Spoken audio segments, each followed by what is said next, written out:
Alright, so in this video we're going to be continuing with limits, and we're specifically going to talk about the sign analysis test. Okay, sign analysis test. And this is what happens when you get into a specific limit that you won't be able to end up solving, and so you'll have to use this sign analysis test. So let's see what that specific limit is going to be. So in this case, we're going to take the limit as x goes to 5 of, now this is going to be a non-polynomial function, so we're going to have 2x squared minus 9x minus 5 divided by x squared minus 10x plus 25. Okay? And now the first thing that we should do, again, we're just going to pretend that this is a normal problem. First thing we should do is we should just try substituting in this 5 into the numerator and denominator. And if we don't get a 0 in the denominator, then we know that we're allowed to separate our limits by division. And then we can solve the top one because it's just a polynomial. We can solve the bottom one because it's just a polynomial. And then we can get our answer. So that should be the first thing that we do. But we notice that as we put the substitute in the 5 for x in the denominator, we're going to get 5 squared, which is 25, minus 10 times 5. 5 squared, yeah, 25 minus 10 times 5, so minus 50 plus 25. So 25 minus 50 plus 25, that's going to be 0.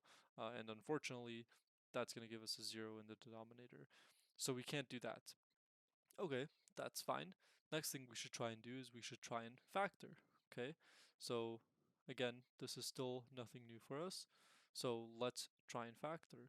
And we'll notice that the bottom is actually very simple to factor because it just comes out to x minus 5 times x minus 5, which is easy for us. And the top is going to come out to 2x plus 1 multiplied by x minus 5, which is great because now, let's say this x minus 5 and this x minus 5 cross out, they just turn to 1s, and now we have the limit as x goes to 5 of 2x plus 1 divided by x minus 5. And now we would originally, what we would do is we would again substitute in the x, and we would be able to get our answer. But in this case, we still have a problem, and that is that not both x minus 5's factor out of the denominator. And so when we sub in our 5 here, we're going to get 5 minus 5. We still get a 0 in the denominator. Okay? And the fact that we still get that 0 in the denominator, that clearly shows us that we have some sort of a problem. And so what does this mean for our limit? Well, quite simply, this means that the limit itself, it means that there is a vertical asymptote at whatever value x is approaching, in this case 5. Okay, so in the one scenario where you factor it out, okay, and you're able to factor out your problem, let's say, okay, so that's our first scenario, and that's what we did in the previous videos, where we were able to factor out our problem. Okay, if you're able to factor out your problem, then what that means is that, well, finding the limit is pretty easy. First of all, finding limit is easy. All you have to do is just substitute in the value that x is approaching, and you'll have your answer. But what this also means is that there's a hole. Okay, there's a hole in the function. Okay, if you remember what holes look like, let's say here's our graph, looks something like this, and here's our function, it looks something like this. What that means is that there's a hole, and then the function will continue this way, let's say. Okay, so this is what it means when you're able to factor out the problem. Okay, means that you get a hole there, but the limit still exists because as you approach from the left-hand side and as you approach from the right-hand side, the limit still approaches the same value, and so your left-handed limit and your right-handed limit is the same value. And remember, if the left-handed limit and the right-handed limit are the same, therefore the general limit must exist, and it is the same as those two one-sided limits. So you have a hole. Now, what happens when you try and do this and you try and factor out, but you are not, okay? You are not able to factor out your problem. Factor out problem. So what this means, finding the limit is obviously still very hard. It's actually impossible. In this case, using the techniques that we have so far, we cannot find the limit. And what this actually shows us is that we have a vertical asymptote. Okay, vertical asymptote. Okay, so if you factor it and you still run into an issue, you have a vertical asymptote. And of course, a vertical asymptote, again, if we have just our graph here, our x and y axis, again, maybe our function looks something like this. And then here's our vertical asymptote. And then maybe it continues this way, something like this. Okay, so this vertical asymptote here is what we are experiencing in this limit right now. This is the problem that we're seeing, where our function can actually never actually hit this value because the function just cannot exist there. It doesn't exist there. And so we have a vertical asymptote. But we still run into the problem of we need to know what is happening to our function as x approaches 5. We can't just leave this like this. Okay, we still need to know what is happening as x approaches 5. Okay, and the way we're going to do that is we are going to do what is called a sign analysis test. Okay, so I'll rewrite the limit here. It is the limit as x approaches 5 of, I'll rewrite our original limit, which is 2x squared minus 9x minus 5 divided by x squared minus 10x plus 25.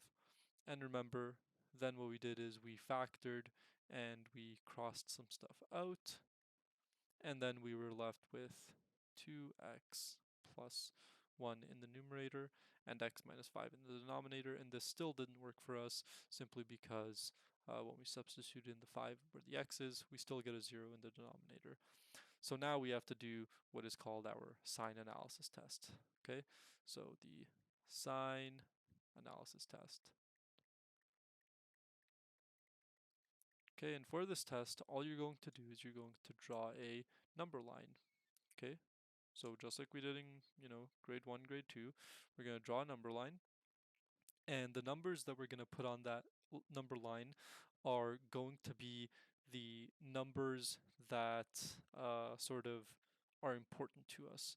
So obviously one important number that we can think of is a 5, right? Because one, x is approaching 5, but also here in the denominator, our problem is obviously around 5. So 5 is going to be one of the numbers that we include here. But we need to put another number in there, and that number is going to have to do with the numerator, and it's just going to be whatever number the numerator can't be. And by that I mean, what number does x need to equal in order for the numerator to be equal to 0? So basically we're setting the numerator equal to 0, and we're setting the denominator equal to 0, and those are our important numbers. Okay, so in this case, if we set 2x plus 1 equal to 0, we're going to get 2x plus 1 equals 0, then we're going to get 2x equals negative 1, and then we're going to get x equals negative 1 over 2. So our other important number is going to be negative 1 over 2. Okay? So far, pretty easy. We drew a number line. We set our numerator and our denominator equal to 0. Those are our important numbers. Now, really, all we care about is what is happening as x approaches 5. So all I care about is this number 5. But the reason I need to have this negative 1 over 2 in here is just so that I know what my lower limit is, okay? And when I say lower limit, I don't mean like this kind of limit that we're doing. I mean just my lower limit in terms of what numbers I can choose, okay? And what we're going to do here is we're just going to pick a number first in between negative 1/2 and 5, and we are going to substitute it in to our original equation. It can be the original equation or it can be this modified equation. It doesn't matter. I like substituting it into the original equation because I know that there can be no mistakes there. Whereas if I made a mistake factoring, then that might, increase my chances of making a mistake further on. So I like to substitute into the original, but if you're confident, you can substitute into your factored equation. Regardless of which one you choose, you're going to choose a number between negative 1/2 and 5. You're going to substitute it into either your factored or your original f of x, and you're going to see what number do you get. Okay, you really don't care about the number, you just care about the sign of the number. Okay, but let's do it. So we have f, and I'm going to choose a number, like I said, between negative 1/2 and 5. Now I can choose 4, I can choose 3, I can choose 2, I can choose 1, but I like to choose a nice easy number, so I'm going to choose 0, f at 0. That's really easy to use, right?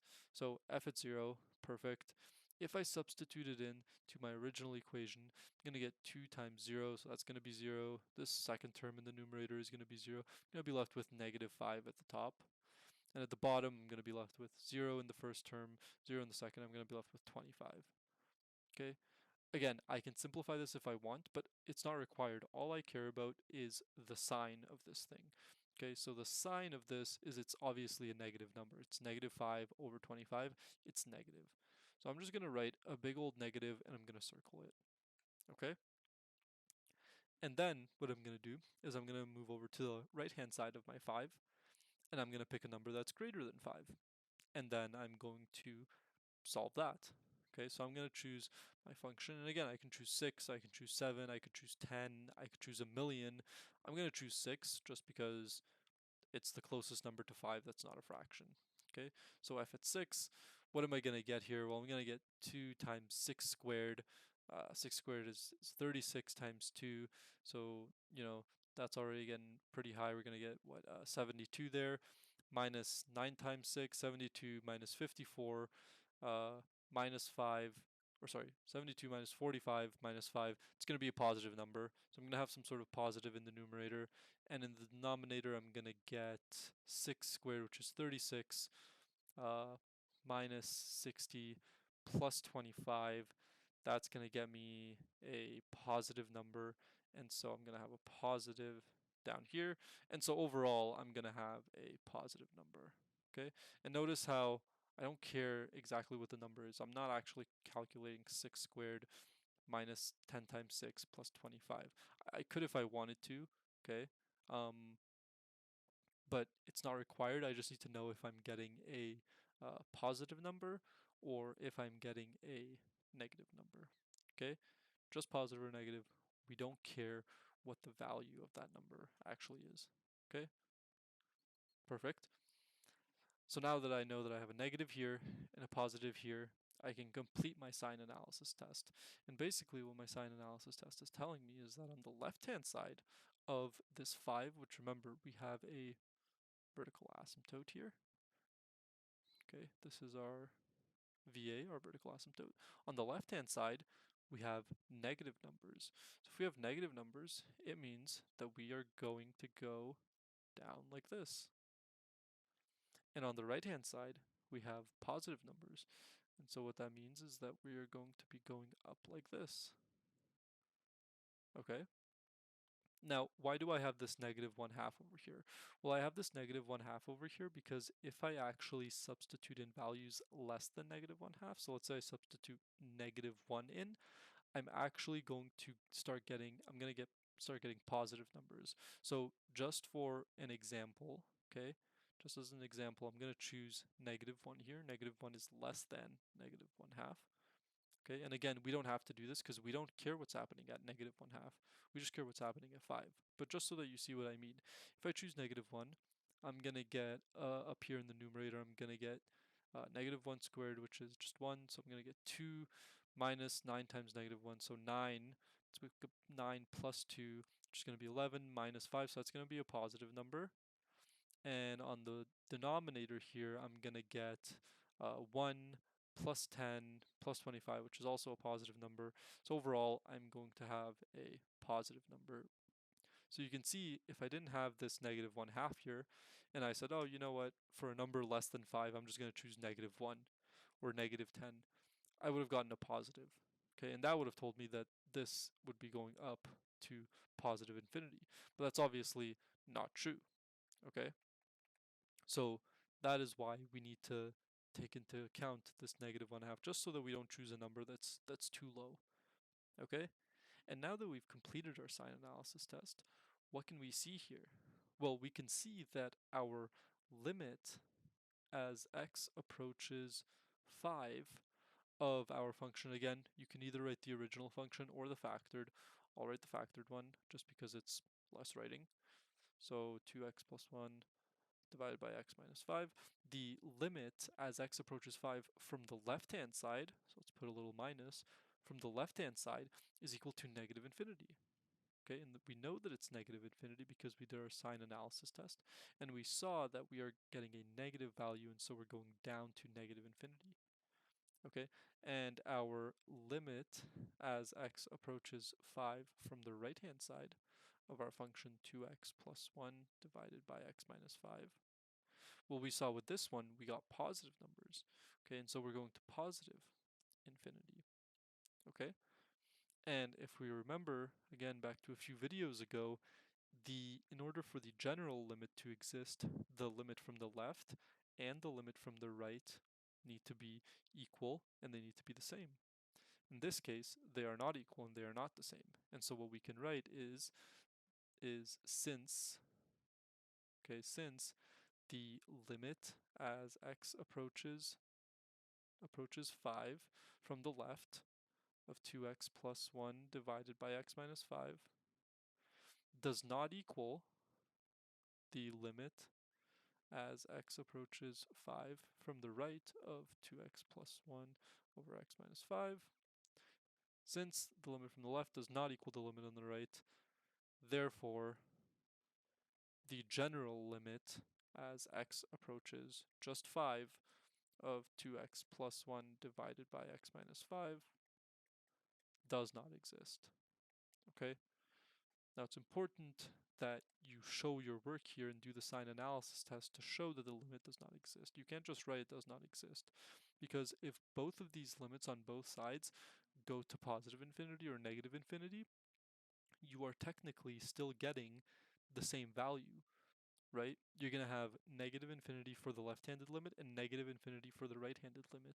And those two limits, they equal each other. They both equal negative infinity, right? Maybe they don't equal a traditional number that you're familiar with, but they both go to negative infinity. They're both the same. And therefore the limit actually does exist. And that limit is negative infinity. Okay, so you don't just want to write does not exist for every single time you run into this kind of scenario. Okay, you actually need to do the work and do the sign analysis test to show that the limit either does not exist or that it does exist and it goes to negative infinity or positive infinity. Okay, so it's really important that you show your work using a sign analysis test. Okay. So that's everything for this video about the sign analysis test. In the next video, we're going to be covering some more limits. These ones in particular will have square roots in them, and we'll see how we can deal with those limits because there's a specific technique that we'll use to deal with them. So that's coming up in the next video.